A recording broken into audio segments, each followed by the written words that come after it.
relutava em atender esse chamado, por mais que ele relutava em abrir os seus olhos espirituais e enxergar que de fato a igreja que estava nascendo verdadeiramente era a igreja do Deus vivo, mas não teria para onde ele correr durante muito tempo, porque ninguém pode se esconder do Senhor.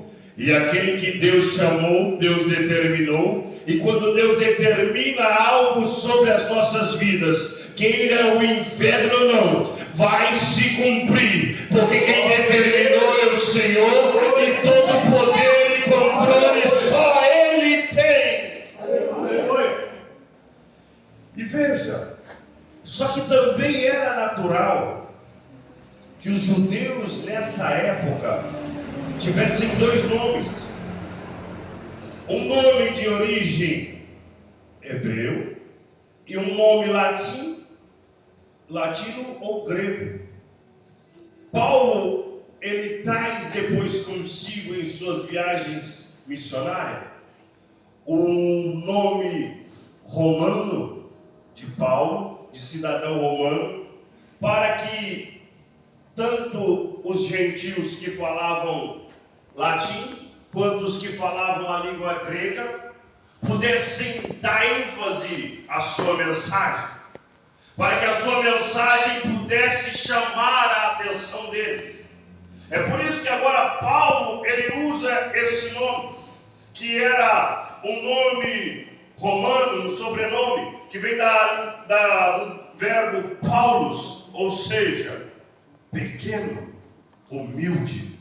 O que Deus estava mostrando agora, Saulo, quando ele estava em meio aos seus irmãos, aos fariseus, aos doutores da lei, aos grandes teólogos, aos homens que quando pegavam a Torá para estudar e meditar, eles esmiuçavam o missionário, as miúças por completo da lei.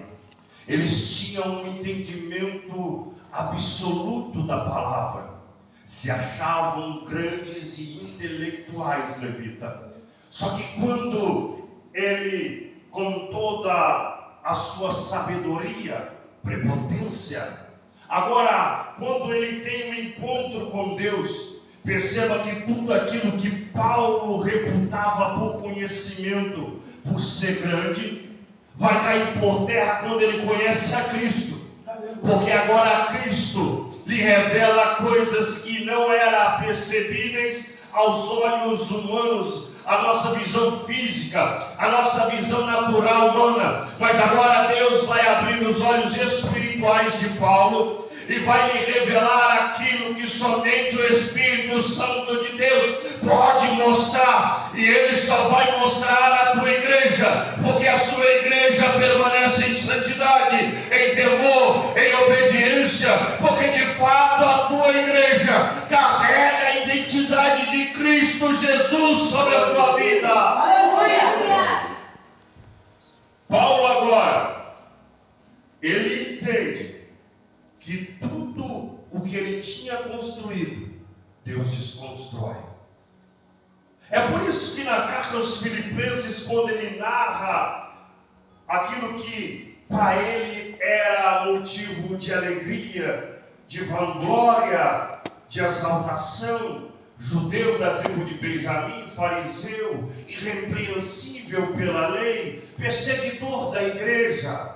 Agora ele refuta dizendo, mas se eu não conhecesse a Cristo, tudo isso seria por esterco, porque ele entende que após o conhecimento e a apresentação de Cristo à sua vida, pelo próprio Cristo em caminho de Damasco, a sua vida foi mudada, e que de fato agora houve uma salvação à sua vida, porque mesmo com todo o conhecimento por si próprio, Paulo, como os demais que vieram antes dele e os que estavam no seu tempo, não conseguiam cumprir a Torá à risca. E é por isso que Paulo, depois da carta aos Coríntios, ele vem dizendo, mas a letra mata, mas o Espírito vivifica. A letra mata porque eles conheciam a Torá, assim como nós conhecemos a palavra hoje. Eles hoje, mas eles não conseguiam cumpri-la, e eles sempre viam os pecados e os erros o consumindo, e toda vez que o pecado deteriorava a sua vida, o sentido a qual a Torá ordenava era a execução, era o apedrejamento, era a morte que foi dada à lei através de Moisés. Só que agora Paulo vem dizendo: mas o Espírito, esse não dá ordem de morte, mas esse veio para trazer vida e vida em abundância, porque Jesus morreu por nós na cruz do Calvário, cumprindo totalmente a expiação pelo perdão dos nossos pecados, e após subir a súbita aos céus, ele mandou descer o glorioso Espírito Santo de Deus, que também é Deus. Ele habita em nós, e habitando em nós, nos conduz à vida em Deus, nos conduz a viver segundo a palavra. Glória a Deus. Porque pela nossa capacidade e entendimento, somos incapazes de seguir a palavra. Glória a Deus. Mas conduzidos pelo Espírito Santo de Deus, quando estamos à beira do precipício, o Espírito nos convence do erro, o Espírito nos convence do pecado. Glória a Deus. O Espírito, ele nos convence a retroceder e a voltar para fazer a vontade do Senhor. O Espírito, ele sempre vai nos levar até Deus.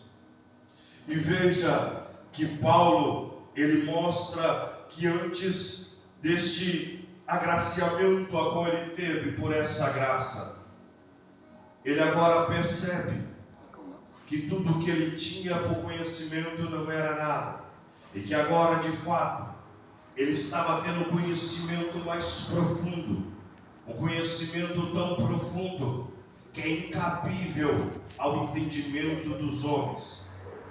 Os homens não podem e não conseguem, e muitas vezes não querem ter a percepção do que de fato o Evangelho nos revela, do que de fato norteia a nossa esperança, porque a nossa esperança viva é Jesus Cristo. Glória a Deus. E a sua volta para buscar a igreja. O homem, pela sua ignorância, ele atenta sempre a uma vida terrena, ele sempre se atenta aos fatos e acontecimentos deste mundo, ele não se atenta para o entendimento de que a sua alma verdadeiramente ela está direcionada ou à vida eterna, ou ao sofrimento eterno, ou à morte eterna. Mas a igreja de Cristo, ela entendeu que o bem mais precioso a qual ela tem é a sua alma, e é por isso que nós estamos aqui essa noite, para adorar, para exaltar e glorificar o Rei da Glória, porque Ele nos deu a redenção, porque Ele nos regenerou em sua presença, em sua essência, para que nós pudéssemos ter a certeza que temos aqui hoje. Ainda continuamos falhos, ainda continuamos pecadores, ainda continuamos miseráveis, mas a graça que nos alcançou, ela nos traz uma certeza. Temos hoje a oportunidade de fazer diferente do que fizemos hoje. E Cristo Jesus, Ele é o nosso advogado fiel, que intercede por nós perante o Pai e nos guia pelo teu glorioso Espírito Santo a uma vida em santidade, a uma vida em pureza, a uma vida de renúncia, a uma vida de transformação. Glória a Deus. Aleluia. E aqui eu quero começar essa mensagem com tópicos a qual eu separei. Elementos para revelar Deus conhecido entre os homens. Glória a Deus. O primeiro elemento, quem vai agir é o próprio Deus. O próprio Deus se apresentará. Atos, no capítulo 9, perceba comigo que se trata da conversão de Paulo. E quando ele, ainda sendo Paulo, a caminho de Damasco, ele estava preparado para prender a igreja, para calar alguns dos líderes que ali estavam. Paulo, ele estava pronto para combater aquilo que ele refutava ser algo herege, porque Paulo, ele entendia que a igreja que estava surgindo, ela não trazia a menção de fato do que Deus queria, que de fato era uma igreja autêntica de Deus. É por isso que Paulo, ele começa a combater a igreja. O que mais irrita o coração de Paulo, ainda sendo Saulo, no começo da sua trajetória levita, é quando eles pegam um certo jovem, um conhecimento profundo. Seu nome era Estevão. Paulo, ele segura a capa dos fariseus, dos sacerdotes, que apedrejaram Estevão. O que chama a atenção de Saulo é que o jovem, ele bate nos sacerdotes dentro da Torá, com um conhecimento profundo missionário, que só a percepção deles, só eles poderiam ter.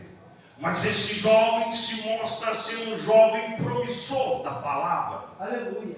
Só que a sua vida não iria muito adiante, porque ele entendeu que o Evangelho e que morrer por Cristo seria vitória eterna. Glória a Deus. Era a passagem garantida para a vida eterna. Glória a Deus. E ele entendeu que a sua vida já não era mais a mesma desde quando ele teve um encontro com Cristo.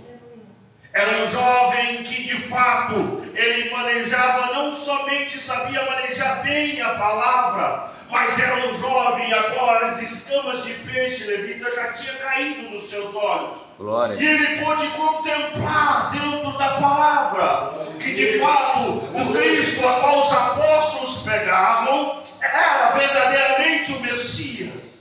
Aleluia.